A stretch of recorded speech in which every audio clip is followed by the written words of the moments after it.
নমস্কার, আমি অনুভা। আমার আরও একটি নতুন ব্লগে সবাইকে স্বাগত। আমার এই ভিডিওটা যে যেখান থেকে দেখছো, আশা করছি ঈশ্বরের কৃপায় সবাই খুব ভালো আছো আর সুস্থ আছো, আর আমরাও ভালো আছি। তো চলো আজ শুরু করা যাক। আই হোপ আজ ব্লগটা তোমাদের একটু হলেও ভালো লাগবে।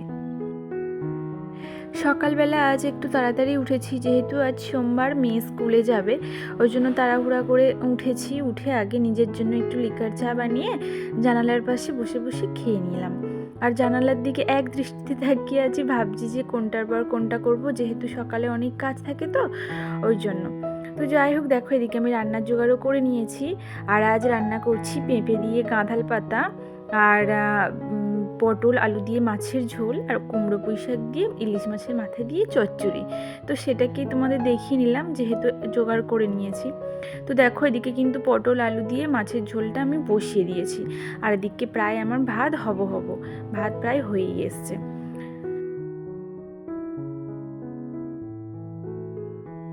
আর আজ একটা ছোট রুই মাছ নিয়ে এসেছিল।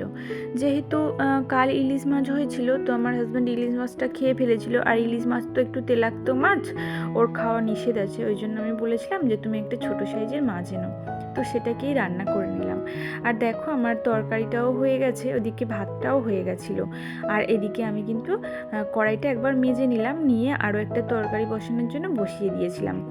কড়াইটা একবার মেজে নিলে কি হয় বলো তো, মানে একটা তরকারির পর যদি আরও কড়াইটা মেজে অন্য তরকারি রান্না করা যায়, সেহেতু যখন রান্না কমপ্লিটের পর কড়াইটা মাজা হবে না, তখন অতটা কষ্ট হয় না, আর বেশি চোঙাচুঙিও হয় না কড়াইটা।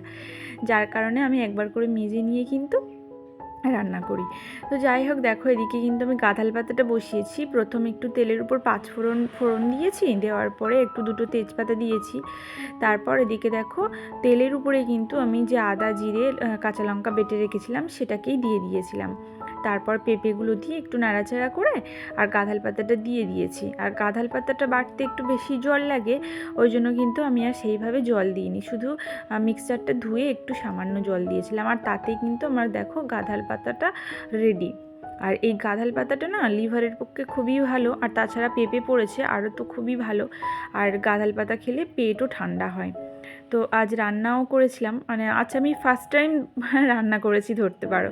কাঁঠাল পাতাটাও ফার্স্ট টাইম আমি রান্না করলাম, আগে কখনো করিনি, খেতাম না, তো ওই জন্য করিনি। তো এখন রোগের জন্য সব কিছুই খেতে হচ্ছে। তো তারপর তিনজনে বসে খেয়ে নিলাম, মানে ওরা ভাত খেলো আর আমি একটু রুটি খেয়ে নিলাম বসে। আর এদিকে দেখো ওদেরকে রেডি করে দিয়েছি, ওরা কিন্তু বেরিয়ে গেল। আর তখনও তো আমার সব রান্না কমপ্লিট হয়নি, যার জন্য ওরা বেরিয়ে যাওয়ার পর আমি কিন্তু চচ্চড়িটা বসালাম। আর এই চচ্চড়িটা কেউ খাবে না, চচ্চড়িটা শুধু আমি একা খাবো। আমার হাজব্যান্ড বললো তুমি ইলিশ মাছের মাথা দিচ্ছ, আমি চচ্চড়ি খাবো না। তো বলেছিলাম ওর জন্য নিরামিষ তুলে রাখার জন্য, কিন্তু বললো না থাক, কাঁঠাল হয়েছে, মানে কাঁঠালটা খুব ফেভারিট, খুব খেতে ভালোবাসে।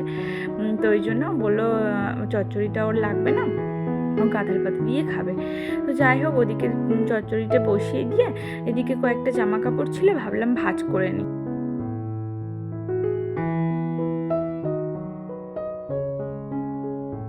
আর দেখো জামা কাপড় ভাঁজ করে এসে দেখছি আমার তরকারিটা প্রায়, মানে চচ্চড়িটা প্রায় হয়ে গেছে। ওই জন্য মাছের মাথাটা দিয়ে একটু নাড়াচাড়া দিয়ে আর নামিয়ে নিলাম। একটাই মাত্র ইলিশ মাছের মাথা ছিল, তো সেটাকে একটু চচ্চড়ি করে নিয়েছিলাম। তো যেহেতু টেবিলে খাবো, ওই জন্য সব তরকারি পাত্রগুলো কিন্তু টেবিলের উপর রেখে আসলাম। আর তারপর দেখো আমি একটু কিচেনটা ভালোভাবে ক্লিন করে নেব, গ্যাস ওভেন স্ল্যাব এগুলো একটু পরিষ্কার করে নেব। আর আমি না এই গ্যাস ওভেনটা প্রথমে একটু জল কাপড় দিয়ে ভালোভাবে মুছে নিই, নেওয়ার পরে কিন্তু একটা শুকনো কাপড় দিয়ে গ্যাস ওভেনটা মুছে নিই। কেন বলো তো, শুকনো কাপড় দিয়ে মুছলে, জল দিয়ে প্রথম মুছলে কি হয় যে গ্যাসটা না পুরো কেমন একটা দাগ দাগ হয়ে থাকে, কিন্তু শুকনো কাপড় দিয়ে যদি পরিষ্কার করে মুছে নেওয়া যায়, সেক্ষেত্রে কিন্তু গ্যাসটা পুরো চকচক করে। তো যাই হোক, দেখো এদিকে কিন্তু আমার বাসন টাসন মেজে রান্নাঘর পুরো ক্লিন হয়ে গেছে। তারপর এদিকে আমি চলে এসেছিলাম বিছানার বেডশিট চেঞ্জ করব বলে, ওই জন্য সামসেটের উপর থেকে ড্রয়ার থেকে একটা বেডশিট কিন্তু আমি পেরে নিলাম। আমার ঘরে না দামি তেমন আসবাবপত্র নেই, আমার সেইভাবে কোনো কিছুই ভালো কিছু নেই, কিন্তু আমার যেটা আছে সেটা হচ্ছে আমার অনেকটা ভালোবাসা। আমার এই ছোট্ট ঘরে আমার যেটুকু আছে তাতেই আমি কিন্তু খুব খুশি। আমার বেশি চাওয়া পাওয়াও নেই, যেটুকু আছে সেটা নিয়েই আমি খুব ভালো থাকতে পারি। তো যাই হোক, আমি নিজে হয়তো রূপবতী না, কিন্তু সংসারের ছোটোখাটো জিনিসগুলোকে দিয়ে না আমি সংসারটাকে সাজাতে খুব ভালোবাসি। আমার হাজব্যান্ড আমাকে বলে যে আমি নাকি ওর ঘরের লক্ষ্মী, মানে আমি আসার পর তবে ওর ঘর হয়েছে, ঘরের আসবাবপত্র টুকটাক যেটুকু মানে দরকার সেইটুকু আমি আসার পর কিন্তু ওর হয়েছে। এর আগে ওর কিছুই ছিল না, ও কিন্তু একটা ছোট ঘরে অ্যাডভেস্টার দেওয়া ঘরে থাকতো আর মাদুর বিছিয়ে মেঝে শুতো, মানে 12 মাস শীত গ্রীষ্ম বর্ষা সবসময় কিন্তু মাদুর বিছিয়ে মেঝেই শুতো। আর আমি আসার পর ওর আস্তে আস্তে সব কিছু হয়েছে, ও খাটে শুতে পারে, এগুলোর জন্য ও খুব আমাকে বলে আর কি যে আমি নাকি ওর ঘরের লক্ষ্মী। তো যাই হোক, দেখো এই কথাটা কার না শুনতে ভালো লাগে বলো? নিজের স্বামীর মুখ থেকে কিন্তু এই ধরনের প্রশংসা শুনতে যে কোনো স্ত্রীর খুব ভালো লাগবে। তো আমি তার বিকল্প নই, আমারও ভীষণ ভালো লাগে ওর মুখে আমার প্রশংসা শুনতে।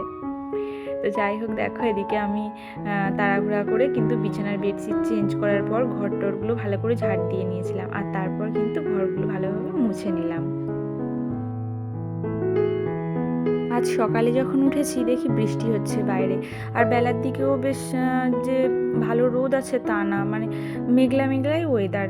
তাও একটু মোছাটা মানে হালকা শুকানোর জন্য আমি একটু ছাদে মেলে দিয়ে আসলাম। আর তারপর এসে দেখো যে বিছানার বেডশিট তুললাম, আর মেয়ে জামা কাপড় চেঞ্জ করেছিল, ওর বাপির চেঞ্জ করা কিছু জামা কাপড় ছিল, তো সেগুলোকে কিন্তু আমি মেশিনে দিয়ে দিলাম। আর মেশিন ততক্ষণ মেশিনের কাজ করুক, আমি একটু রেস্ট নিই, কেন কি আমার প্রায় সব কাজ কমপ্লিট হয়ে গেছিলো, ওই জন্য ভাবলাম একটু রেস্ট নেওয়া যাবে। এটা কাচতে প্রায় আধ ঘন্টা লাগে। তো দেখো কাঁচা হয়ে গেছে, ও কিন্তু নিজের কাজ সেরে আমাকে গান শুনিয়ে শুনিয়ে ডাকলো। তো যাই হোক, দেখো কাচার পরে আমি হালকা হালকা মানে রোদ্দুর হয়েছিল, তো ওই জন্য ভাবলাম বাইরেই মেলে দিই, তাই জামা কাপড়গুলো সব কিন্তু বাইরেই মেলে দিয়েছিলাম। আর বাইরে দেওয়া আর কি, আর তার 15-20 মিনিট পরে দেখি প্রচুর পরিমাণে বৃষ্টি এসেছিলো। তো বৃষ্টি আসার জন্য আমি ভিজে ভিজে কিন্তু জামা কাপড়গুলো তুলেছিলাম, আর তারপর স্নান করে ঠাকুর ভোগ দিয়ে লাঞ্চ সেরে নিলাম, আর তারপর বেশ অনেকটা সময় রেস্ট নিয়ে আবার দেখা হলো কিন্তু তোমাদের সঙ্গে সন্ধ্যাবেলা। আর সন্ধ্যাবেলার আকাশটা দেখো গম্ভীর হয়ে আছে, মানে প্রচুর মেঘ করে এসছে, আর তারপরে দেখো মুষলধারে বৃষ্টি। অনেক দিন পরে এই বৃষ্টিটা পেয়ে না ভীষণ ভালো লাগলো, মানে মনটা খুব শান্তি হলো। প্রচুর পরিমাণে গরম পড়েছিল, তো এই বৃষ্টিটার খুবই দরকার ছিল। তো বৃষ্টি হওয়ার পর মেয়ে দিয়ে নিয়েছিল সন্ধ্যাবেলা আমি আর আমার হাজব্যান্ডকে একটু হরলিক্স আর 2টো বিস্কিট দিলাম, আর আমি নিজের জন্য একটু গ্রিন টি বানিয়ে নিয়েছিলাম, সঙ্গে একটা বিস্কিট। আর আমার মেয়ে নিচে ওর ঠাম্মার কাছে দুধ চা খাবে, ও হরলিক্স আর চা অন্য কোনো কিছুই এখানে খাবে না, ও ঠাম্মার কাছে খাবে, মানে কিছুটা সময় ওর টাইম পাস বলতে পারো ওখানে। তো আমরা দুজনে একটু গল্প করতে করতে চা আর হরলিক্সটা খেয়ে নিলাম।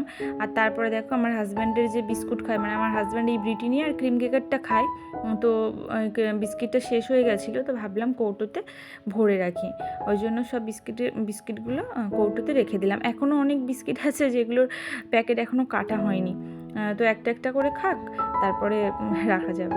তো যাই হোক, দেখো তারপর দুপুরের যে বাসনগুলো ছিল আর সন্ধ্যাবেলা যে চাটা খাওয়া হয়েছিল সেই বাসনগুলো কিন্তু আমি মেজে নেব। তো তোমাদেরকে রোজ বলা কথাটা আরও একবার মনে করিয়ে দিই, আমি অতি সাধারণ বাড়ির সিম্পল একজন হাউসওয়াইফ। তো আমার এই সাধারণভাবে কাজকর্ম তোমাদেরকে ছোট ছোট ভিডিওর মাধ্যমে কিন্তু শেয়ার করে থাকি। আর আমার ভিডিও যদি তোমাদের একটু হলেও ভালো লেগে থাকে, তো আমার চ্যানেলকে সাবস্ক্রাইব করে আমার ছোট্ট পরিবারের সদস্য হয়ে যেও। আর অবশ্যই করে কিন্তু আমার ভিডিও ভালো লাগলে একটা করে লাইক কমেন্টস করো, তোমাদের প্রত্যেকের কমেন্টসের রিপ্লাই আমি দিয়ে থাকবো। তো যাই হোক, দেখো এদিকে আমার কিন্তু বাসন টাসনগুলো মাজা কমপ্লিট হয়ে গেছে, আর এগুলোকে কিন্তু আমি জল ঝরানোর জন্য এক সাইডে উপর দিয়ে রাখবো। আর আজ এক নতুন প্রচেষ্টা, মানে নতুন জিনিস করবো আর কি। নতুন জিনিস হয়তো তোমাদের কাছে না, কিন্তু আমার কাছে নতুন জিনিস।